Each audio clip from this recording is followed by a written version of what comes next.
Welcome back to the channel. If this is your first time here, make sure you hit that subscribe button and give this video a like. Today, we are diving deep into a fundamental rule of survival that has kept people alive for centuries: the no bare skin rule. This isn't just a suggestion, it is a critical command for anyone facing extreme cold. Before modern central heating, understanding this principle was the difference between life and death. We will explore why this rule is so vital, how it works, and how you can apply it effectively. This knowledge is essential whether you are a seasoned survivalist or just starting to learn about cold weather preparedness. The concept is simple, but its implications are profound.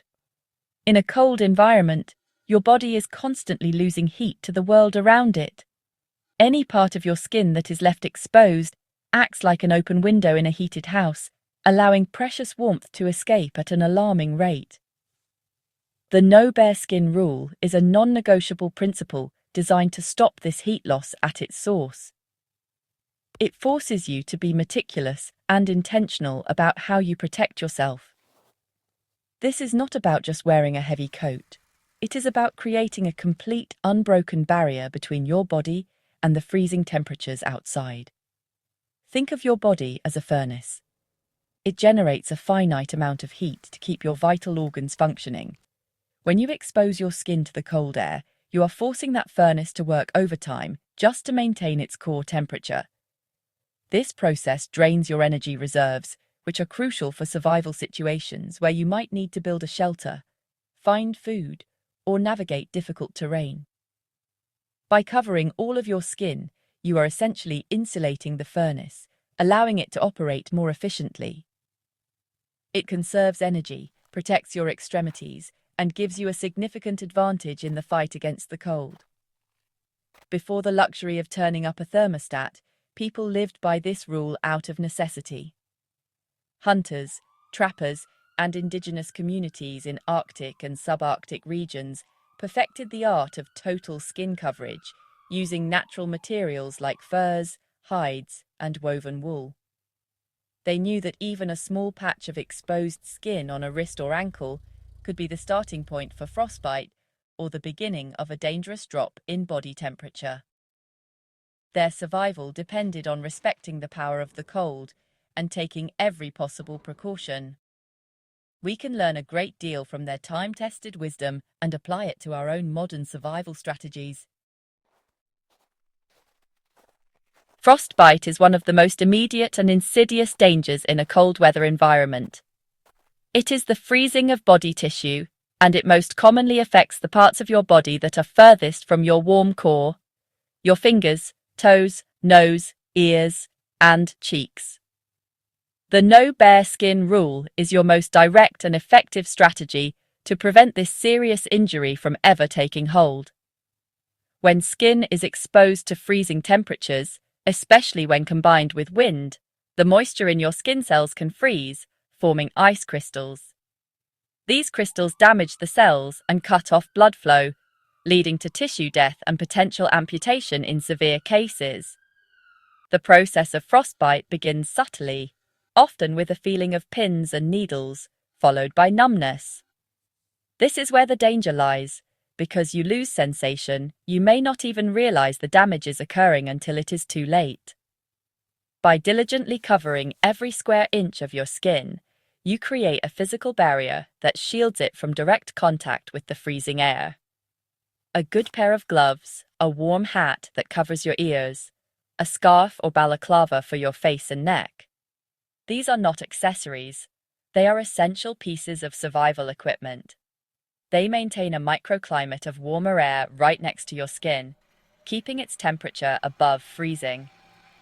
Historically, people in cold climates understood this risk intimately.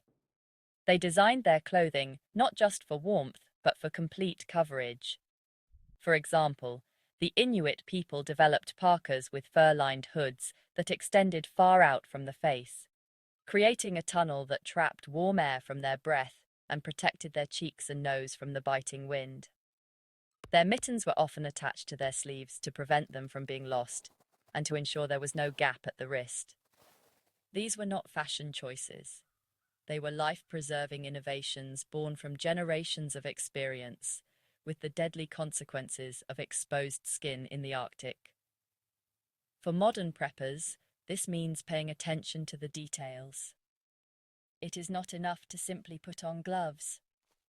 You must ensure the cuffs of your gloves are tucked securely under the sleeves of your jacket. When you wear a hat, make sure it fully covers your earlobes. Use a neck gaiter or balaclava to protect your face and neck, and wear goggles to shield the delicate skin around your eyes from wind and cold. Every potential gap is a potential entry point for frostbite. By adhering strictly to the no bare skin rule, you are proactively defending your body against one of winter's most crippling threats. While frostbite is a localized threat to your extremities, the greater danger of exposed skin is its effect on your core body temperature. The ultimate winter killer is hypothermia, which occurs when your body loses heat faster than it can produce it, causing your core temperature to drop to dangerously low levels. Exposed skin is a major contributor to this process, acting as a massive radiator that dumps your precious body heat into the environment. Even a seemingly small area of bare skin, like your neck or wrists, can lead to a significant and rapid loss of warmth because of the major blood vessels located just beneath the surface there. Your body's circulatory system works constantly to keep your skin warm. Blood is pumped from your warm core to the surface of your skin to maintain its temperature. When that skin is exposed to cold, the blood that flows through it is rapidly cooled before it returns to your core. This cooled blood then lowers your overall body temperature, forcing your heart to work harder and your body to burn more energy trying to re-warm it. It is a vicious cycle. The more skin you expose, the faster this cooling process happens, and the quicker you slide toward the early stages of hypothermia, which include shivering, confusion, and loss of coordination. Consider the physics of heat transfer.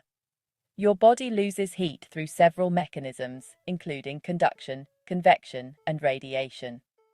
Exposed skin is vulnerable to all of these, but especially convection.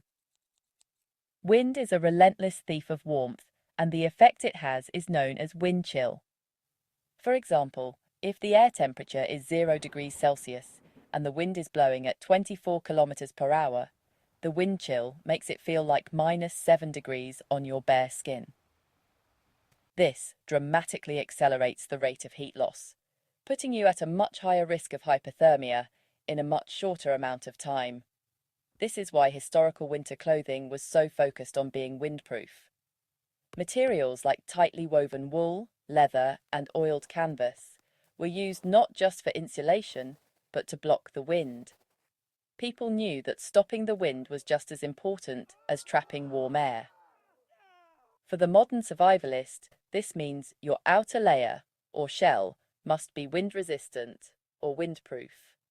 But even the best shell jacket is useless if you leave your neck exposed to that same wind. The no bare skin rule completes your defense system, ensuring that this convective heat loss is minimized across your entire body, not just your torso. Not all exposed skin is created equal when it comes to heat loss. Certain areas of your body are far more critical to cover than others because of their unique physiology. Your face, neck, and wrists are hotspots for heat loss, and leaving them unprotected is one of the most common and dangerous mistakes people make in the cold. These areas have a high concentration of blood vessels located very close to the surface of the skin. Major arteries, like the carotid arteries in your neck and the radial arteries in your wrists, pump large volumes of warm blood just millimeters beneath the surface, making these zones incredibly efficient at radiating heat away from your body. Protecting your neck is paramount. The neck is essentially a superhighway for blood traveling between your brain and your body's core. When your neck is cold, the blood flowing through the carotid arteries and jugular veins is chilled before it returns to your chest cavity, directly lowering your core temperature. This also affects blood flow to your brain, which can impair judgment and decision-making, critical functions in a survival situation. Wearing a simple scarf, neck gaiter, or balaclava can make a monumental difference, creating an insulated barrier that keeps that blood warm and preserves your core heat and mental clarity. It is a small piece of gear with an enormous impact. Similarly, the wrists are often overlooked but are just as critical. The pulse points on your inner wrists are where the radial and ulnar arteries lie close to the skin. You can feel your pulse there because the artery is so near the surface.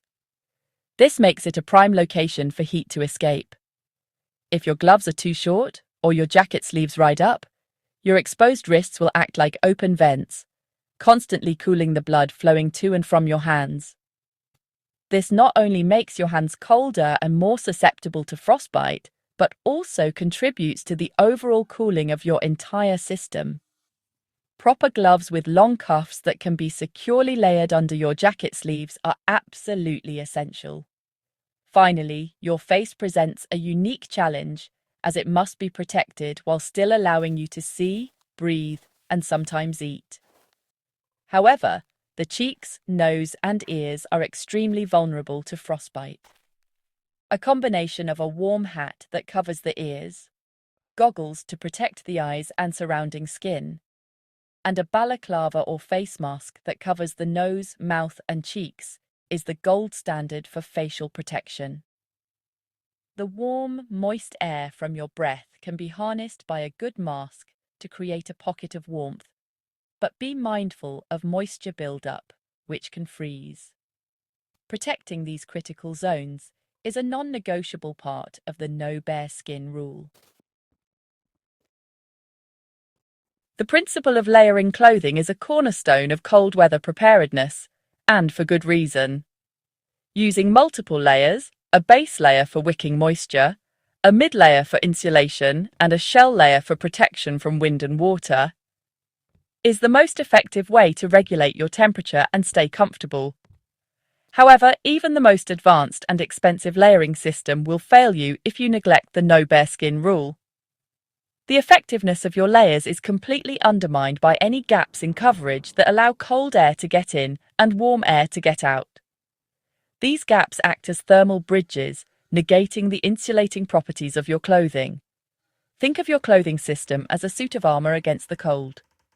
If that armor has chinks and gaps at the joints, the wrists, ankles, and neck, it offers incomplete protection. Cold air will snake its way into these openings, bypassing your carefully chosen layers and chilling you from the inside. This is especially true when you are moving. Activities like walking, skiing, or chopping wood cause your clothing to shift, which can open up previously covered areas. Suddenly, a blast of frigid air hits the bare skin on your lower back as your jacket rides up, or your ankles are exposed between your boots and pants. These small exposures add up, creating a constant drain on your body's heat reserves. This is why sealing the transition points between different pieces of clothing is so important. It's not just about wearing a hat, but ensuring it overlaps with your collar or neck gaiter. It's not just about wearing gloves, but ensuring they have long gauntlets that go over your jacket sleeves or can be cinched tightly underneath them. Your pants should be long enough to overlap with your boots, and using gaiters can create an impenetrable seal around your lower legs, keeping snow and cold air out. Every connection point is a potential vulnerability that must be systematically addressed and sealed to maintain the integrity of your thermal envelope. For beginners, this is a frequent point of failure. They might invest in a great jacket and pants, but forget about the importance of what happens at the edges. An advanced prepper, on the other hand, understands that the system is only as strong as its weakest link. They will actively check for and eliminate these gaps. Before heading out, they will perform a series of movements, bending, stretching, reaching, to see if any skin becomes exposed. They know that a fantastic layering system is rendered mediocre at best if it is not integrated into a complete, gap-free barrier that upholds the no bare skin rule as its guiding principle. Centuries before the invention of high-tech fabrics and specialized gear, our ancestors had already mastered the art of staying warm in brutal winter conditions. Their survival depended on it. By studying their clothing and methods, we can gain invaluable insights into the practical application of the no bare skin rule. They relied on natural, readily available materials like animal hides, fur, and wool, and they designed their garments with an obsessive focus on sealing every possible opening. Their techniques were not based on scientific theory, but on generations of trial and error, where the penalty for getting it wrong was often severe.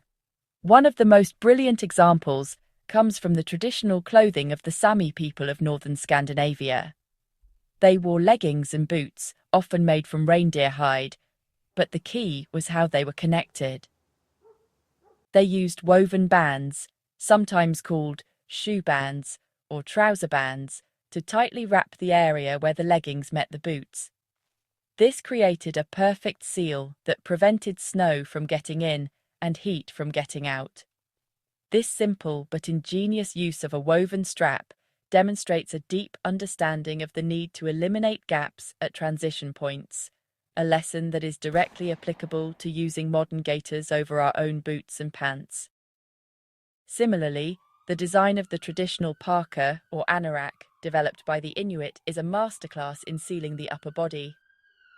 These garments were often pullovers rather than zippered jackets, which immediately eliminated the long vertical opening at the front that can be a major source of heat loss.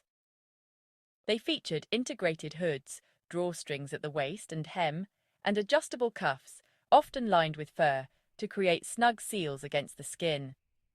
The fur ruff around the hood was not for decoration. It disrupted airflow and created a pocket of still, warm air in front of the face, protecting it from windburn and frostbite. Every feature was a deliberate defense against the cold. We can apply this historical wisdom directly to our modern gear choices. When selecting a jacket, consider a pullover anorak style for maximum wind resistance. Look for jackets and pants with adjustable drawcords at the hem, waist, and cuffs, and use them to cinch everything down snugly. Choose gloves with long gauntlets that can be secured over your sleeves. Instead of just a hat, use a balaclava or a neck gaiter that can be pulled up to integrate with your hat and goggles, leaving no skin exposed. By adopting the mindset of our ancestors and focusing on creating a truly sealed system, we can elevate our winter preparedness to a much higher level. While the no bare skin rule is an ancient concept, our ability to follow it has been revolutionized by modern materials and gear design. We are no longer limited to heavy furs and wools. Today, we have access to a vast array of synthetic and advanced natural fabrics that allow us to create a complete, gap-free barrier that is lighter, more breathable, and more effective than anything our ancestors could have imagined. These innovations do not replace the fundamental principle. Instead, they enhance it, allowing us to achieve total coverage with greater comfort and performance, which is a huge advantage in any survival scenario. Consider the evolution of hand protection. Historically, mittens made from hide and fur were the warmest option, but they offered very little dexterity. Today, we can use a layered glove system. A thin, moisture-wicking liner glove made of merino wool or a synthetic blend can be worn as a first defense. Over that, a warmer, insulated glove provides the bulk of the insulation. For the outer layer, a waterproof and windproof shell mitten keeps the elements out. This system allows you to remove the outer mitten for tasks requiring dexterity without ever exposing your bare skin to the cold, as the liner glove remains on. This is a perfect modern application of the rule. The development of stretchable, form-fitting fabrics has also been a game-changer for sealing gaps. Materials like spandex, elastane, and fleece with four-way stretch are used in base layers, neck gaiters, and balaclavas. These garments conform perfectly to the contours of your body, creating a snug, comfortable seal without restricting movement. A modern balaclava made from stretch fleece can cover your head, neck, and face, fitting neatly under a helmet or hood and integrating seamlessly with goggles. This eliminates the awkward and often ineffective bundling of scarves and hats that was once necessary, providing superior protection with less bulk. Furthermore, innovations in closures and adjustments have made it easier than ever to seal our clothing system. Instead of simple drawstrings, we now have one-handed cord locks, hook and loop fasteners, like Velcro, and waterproof zippers. These features allow for quick and precise adjustments on the fly, even while wearing bulky gloves. You can cinch down your jacket hem, tighten your cuffs, or adjust your hood with minimal effort, ensuring that no new gaps open up as you move.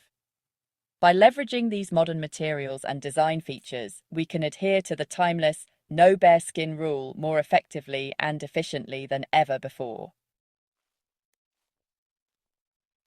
The no bare skin rule is not just for extreme survival situations in the remote wilderness. It is a highly practical principle that can and should be applied in everyday life during the winter months. Many cold weather emergencies do not happen on epic expeditions. They happen during mundane situations, like a car breaking down on a snowy road, a power outage that knocks out your home's heating, or an unexpected delay while commuting. By making total skin coverage a habit whenever you venture out into the cold, you are proactively preparing yourself for these unexpected scenarios and drastically reducing your risk. Think about the simple act of shoveling your driveway or walking the dog on a frigid morning. It is easy to think you will only be out for a few minutes and just throw on a coat over your indoor clothes, leaving your neck, wrists, or ears exposed. But what if you slip on the ice and are injured, unable to get back inside immediately? What if your short walk turns into a longer search for a lost pet?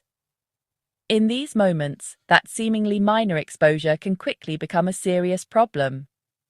By taking an extra 30 seconds to put on a hat, scarf, and proper gloves, you build in a crucial safety margin that protects you when things go wrong. This principle is especially important for children. Children lose body heat faster than adults and are often less aware of the initial signs of frostbite and hypothermia. As a parent or guardian, it is your responsibility to enforce the no bare skin rule for them. This means ensuring their hat is pulled down over their ears, their scarf is tucked into their coat, their mittens are on, and their snow pants are securely over their boots. Teaching them why this is important from a young age instills a lifelong habit of cold weather safety. Turning it into a routine, a no bare skin check before leaving the house, can prevent countless winter tears and dangers. Ultimately, integrating this rule into your daily routine transforms it from a survival tactic into a fundamental aspect of your personal safety culture. It costs nothing but a moment of your time and a little bit of forethought. Keep a go bag of winter essentials, a warm hat, gloves, and a neck gaiter in your car. Have them ready by the door at home. By making complete coverage the default standard for any outing in the cold, no matter how brief, you ensure that you are never caught unprepared. You are treating the cold with the respect it deserves, and that is the hallmark of a true survivor. We have explored the critical importance of the no bare skin rule from multiple angles. As a defense against frostbite, a method to prevent hypothermia, and a principle proven by centuries of historical wisdom, it is clear that this is not a minor detail but the very foundation of effective cold weather survival. Mastering this rule means moving beyond simply owning warm clothes and developing a deep, practical understanding of how to create a complete, unbroken thermal seal. It is a skill that requires diligence, attention to detail, and a proactive mindset. True winter preparedness is impossible without it. For the beginner, the path to mastery starts with a simple gear audit. Look at your winter clothing not as individual items, but as components of a system. Do you have a way to cover every part of your body? Do your gloves and sleeves overlap? Do your pants and boots create a seal? Do you have a hat, face mask, and neck gaiter that can work together to protect your head and neck? Identify the gaps in your system and acquire the necessary pieces of gear to fill them. Practice putting everything on and moving around to ensure your coverage remains complete. This initial investment in gear and practice is the first major step. For the experienced survivalist, mastery involves refining this system for different conditions and activities. It means understanding which combination of gear works best for high exertion activities versus stationary periods. It involves having redundant systems, like a spare pair of dry gloves and an extra hat, because wet gear can be as dangerous as no gear at all. The advanced prepper also practices field expedient repairs, knowing how to use cordage, tape, or even natural materials to patch a tear or seal a gap if a piece of equipment fails. Mastery is about adaptability and resilience, not just having the best gear from the start. This knowledge is too important not to share. The no bare skin rule is a simple concept that can save lives, whether during a backcountry expedition or a citywide power failure. If you found this information valuable, please subscribe to the channel, give this video a thumbs up, and share it with your friends and family. The more people who understand and practice this fundamental principle, the safer our communities will be when winter shows its true power. Stay prepared, stay diligent, and never underestimate the cold. Your life may depend on it.